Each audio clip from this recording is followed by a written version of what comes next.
तर वाङ्मय चौर्य हे जे आहे त्याच्यासाठी ते बोलणं होतं असं आपल्याला वाटेल. असे खूप काही काही अनुभव पण आहेत त्याचे. पण मी तुम्हाला एक महत्त्वाचं सांगेन, ते म्हणजे कविवाचं महत्त्व जर काही असेल ना तर ते कवीचं हृदय आहे. ते कवीचं हृदय झालं आणि कवितेसाठी कान झालं. कारण प्रत्येक कवीला असं वाटत असतं की मी जे बोलतो आहे, मी जी कविता केली ना, कोणीतरी ऐकावी, कोणीतरी वाचावी असं वाटतं. आणि आज कसं आहे की प्रत्येकाला बोलायचंच असतं, अभिव्यक्तच व्हायचं असतं. मी बोलतो तुम्ही ऐका, मी बोलतो तुम्ही ऐका, पण ऐकायचं कोणालाच नसतं, फक्त बोलायचं असतं. तर आपल्याला असं दिसेल की कविवारणी ऐकणं, त्या कवितेला जर कान कोणी दिला असेल तर तो कविवारणी दिला की हो आम्ही आहोत, तू बोल, आम्ही आहोत, तुझी कविता तू वाच, आम्ही ऐकतो ना. म्हण हे खूप मोठं आश्वासन आहे कवीला असं मला वाटतं. आणि एकच कविता नाही हो, अर्धा तास तो तुम्हाला तुमची कविता ऐकवतो आहे आणि तुम्ही ऐकताय. हा जो कान मिळतो ना, तो कान मिळाल्यानंतर मग येणाऱ्या प्रतिक्रियांचा स्वीकार होत असतो. जर तुम्ही कान दिला नाही तर प्रतिक्रिया कोणी स्वीकारणार नाही.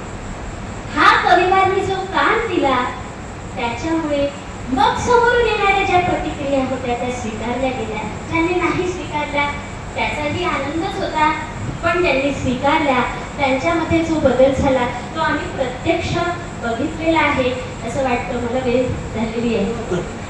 तर या सगळ्याचा जो प्रभाव कविवारचा चंद्रपुरामध्ये मला अतिशय आनंद होतो की त्याचा एक भाग, एक छोटासा भाग, त्या खारुताईचा वाटा माझा पण होता. आणि चंद्रपूरच्या साहित्य विश्वाच्या पार्श्वभूमीवर मी जेव्हा त्याला बघते तेव्हा एक छोटासा चिमुकला का होईना असा एक प्रयोग होता, असा एक उपक्रम होता की ज्याने सांघिक पातळीवर खूप काही मोठं घडवून आणलं. ते कदाचित आपल्याला दिसणार नाही, पण ते प्रत्येक तिथल्या उपस्थित कवीने ते अनुभवलेले आहे. आणि आज हा अनुभव आपल्या सगळ्यांना सांगण्याचं या ठिकाणी आशिष देव यांनी आम्हाला इथे बोलवून ते प्रगट करायला सांगितलं. आणि पुन्हा एकदा आम्हाला ते सगळं रिकॉल झालं. खूप मजा आली तुमच्याशी सगळ्यांशी संवाद साधताना, खूप मजा आली. तुमच्या सगळ्यांचे मनापासून आभार मानते.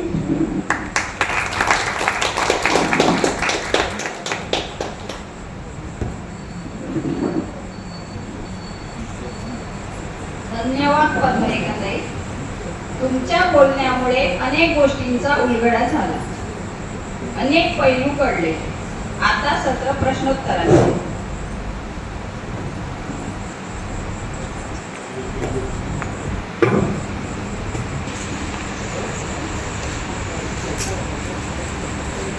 सर नमस्कार. कविवारचा एक लाभार्थी मी पण आहे.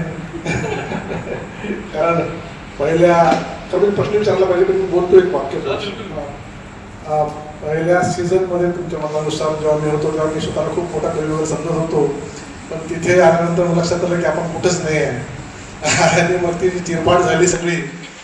त्या चिरफाडीतून मी खरं घडत गेलो आणि नंतर मला जाणवायला लागलं की आता आपल्याला कविता थोडी कळू लागलेली आहे आणि आपण घेऊ शकतो.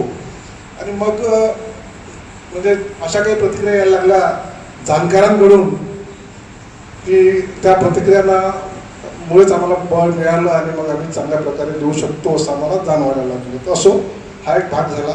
माझा प्रश्न असा आहे की आपण कविवारच्या पहिल्या सीझनमध्ये जे लोक आधी तिथे उपस्थित असायचो, सर्वसाधारणपणे 2-4 अपवाद जर सोडले तर पहिल्या, दुसऱ्या आणि तिसऱ्या सीझनला सुद्धा आपण तेवढेच किंवा 1-2 वाढले असतील, त्याच्यामध्ये 1-2 कमी झाले असतील, तेच आपण कायम राहिलो. आपण प्रयत्न केला की नव्याने लिहिणारे जे तरुण आहेत, विद्यार्थी दशेतले 18 वर्षाचे 20 वर्षाचे पोरं आहेत, त्यांनी, कारण ते कवी संमेलनामध्ये आपण दिसायचे, भरपूर त्यांचा आग्रह असायचा की माझी कविता मी वाचतो म्हणून. तर आपण त्यांना आग्रह केला की तुम्ही या बुधवारी आमच्यासोबत बसा तिथे 1 तास. तर त्या लोकांना आपण नाही जोडू शकलो आपल्यासोबत, याचं काय कारण असावं?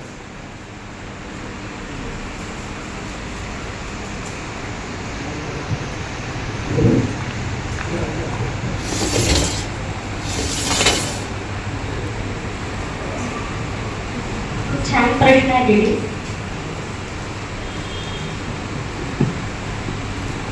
खरं तर याचं एक कारण म्हणजे अनेक कारण आहेत, लोक बोलतील, पण मला जे प्रामुख्याने वाटतं ते असं आहे की याला एक कारणीभूत आपला सोशल मीडिया.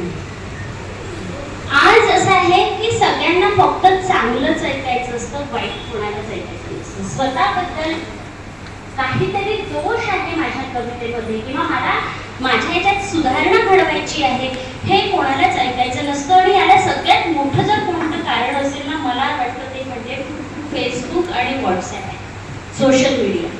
म्हणजे आजकाल काही झालं की छोटीशी कविता लिहिली की टाकल्या जाते आणि सगळे त्याच्यावर लाईक लाईक लाईक लाईक एकदम अंगठे दाखवतात, फुलं देतात, अंगठे दाखवतात आणि त्याच्यामुळे आपण खूप मोठी कवी झालेलो आहे हे आपोआपच त्या कवीला वाटायला लागतं. आणि आपल्यामध्ये सुधारणा, कारण जर आपल्याला इतके सगळे लाईक मिळत आहे, चांगलं होत आहे, आपली कविता आवडत आहे, याच्यात आपल्या याच्यामध्ये काही दोषच नाही. ते दोष ऐकून घेणे आणि सुधारणा करणे आपल्यामध्ये हे नाही. दुसरं म्हणजे अभ्यासाचा अभाव. अभ्यास केला पाहिजे, त्या कवितांचा अभ्यास, त्यांच्या परंपरांचा अभ्यास केला पाहिजे, त्याच्यावर मग आपली कविता कुठे उतरते आहे हे बघितलं पाहिजे. पण आपण ते करू शकत नसेल तर कोणी जर आपल्याला सांगू इच्छितो ते तरी कमीत कमी आपण ऐकून घेतलं पाहिजे. हा ऐकण्याचाच अभाव, सोशल मीडिया आणि ऐकण्याचा अभाव, दोष स्वीकारण्याचा अभाव, हे मला त्याचं सगळ्यात महत्त्वाचं कारण आहे.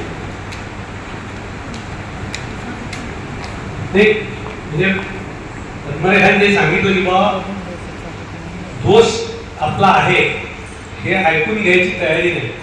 म्हणजे ती म्हणते सोशल मीडियामध्ये आलं की त्याच्या आधीचंही सांगितलं मी, जसं नाटकाचं उदाहरण दिलं. तुम्ही आजही चंद्रपुरात आज आपल्या इथे 10 ग्रुप्स असतील नाटक करणारे. या सगळ्या ग्रुपनी जर एकमेकांसोबत नाटक केलं तर उत्कृष्ट नाटकं आपण करू शकतो चंद्रपुरात. पण ते सगळेजण म्हणजे एक ग्रुप नाटक करतोय तर दुसऱ्या ग्रुपमधल्या लोकांनी बॅकस्टेजमध्ये काम करावं, तसं होत नाही. त्यांची एकमेकाची खुन्नसच राहते. तर ही जी खुन्नस आहे ही अत्यंत वाईट गोष्ट आहे.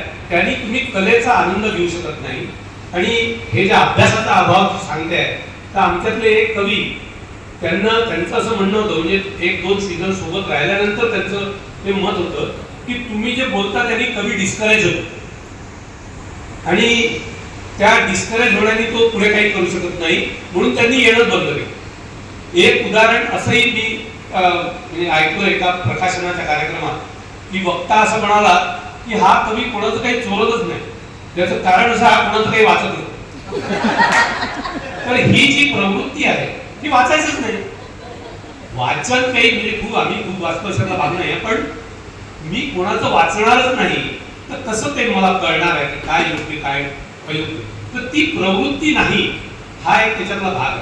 आणि कोणाचं ऐकून नाही घ्यायचं. पण मी जे म्हणतो आहे त्याच्यात हे भर ते टाकले किंवा अंगठे दाखवले आणि ते कोरोना काळात आपण पाहिलंही, पण ते कवितांचे असे कार्यक्रम की मी 2 कवी सजेस्ट करायचे, मग ते कवी त्याच्यात पार्टिसिपेट करतील वगैरे. ते गोव्याच्या कोणीतरी त्यांनी चालू केलं होतं. तर ते त्याच्यात तर असे असे चेतवाले मी कवी पाहिले की ज्यांनी त्याच्यासाठीच कविता लिहिली. हा जे काही, तर ते त्यांचा प्रयत्न भले चांगला असेल, पण समजा काही माहित नाही, काही नाही, माझ्या कोणीतरी मित्रांनी माझं नाव दिलं, मी कविता काही करतच नाही, पण माझं नाव आलंय, मग मी ते काय टळ लावून 4 वेळी काहीतरी करीन आणि त्या कविता सादर करेन. तर हे सादरीकरण जे आहे कवी संमेलनात काय की तुम्ही कविता सादर करता. आणि आपण अनेक कवी संमेलन लोकली पाहतो की तो आपली कविता सादर करून घेऊन जातो, दुसऱ्याला ऐकायची तयारी नाही, किंवा ऐकून तर तुम्हाला कळेल काय चाललं.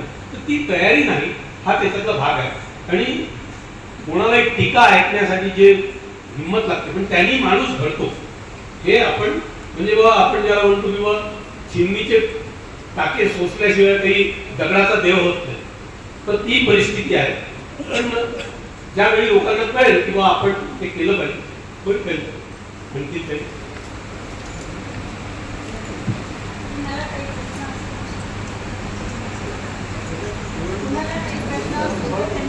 इकडे जा.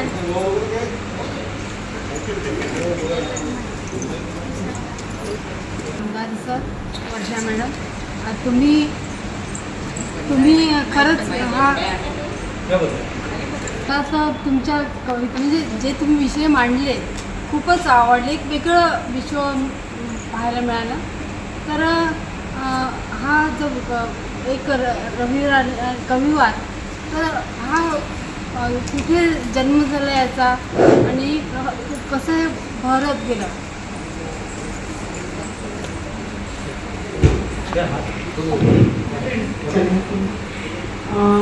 जन्म कुठे झाला तर जसं जमणारे मी भूमिका म्हणताना सांगितलं, म्हणजे घरी करताना बोलताना, की श्रीपाद जोशी त्यांनी एका कार्यक्रमात जे साहित्य संमेलनात कवी संमेलनाला वेळ मिळाला नाही पुरेसा म्हणून ते कवी संमेलन रद्द केलं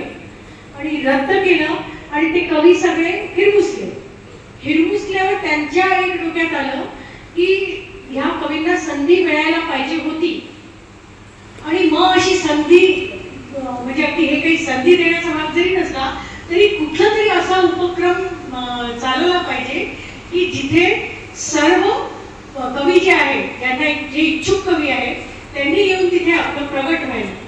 तर याचं स्वरूप असं होतं की एक वार कविवारमध्ये एकच वार, आठवड्यातला एकच वार बुधवार ठरवला होता. त्याचं नावच आहे तसं, एक वार कविवार. तर बुधवारी सगळे 7 वाजता तिथे जमायचे. 7 वाजता जमल्यावर एक बाकीचं तिथे नाही सांगत, पण एका कवीची चिठ्ठी निघालेली असायची आधीच, आदल्या वाराला चिठ्ठी निघालेली असायची. तोच कवी आपल्या कविता अर्ध्या तासापर्यंत सादरीकरण करायचं. मग त्याच्यात 2 असू शकतात, 10 असू शकतात, 15 असू शकतात. त्याची जेवढी कॅपॅसिटी आहे त्या फक्त अर्धाच तास मिळेल.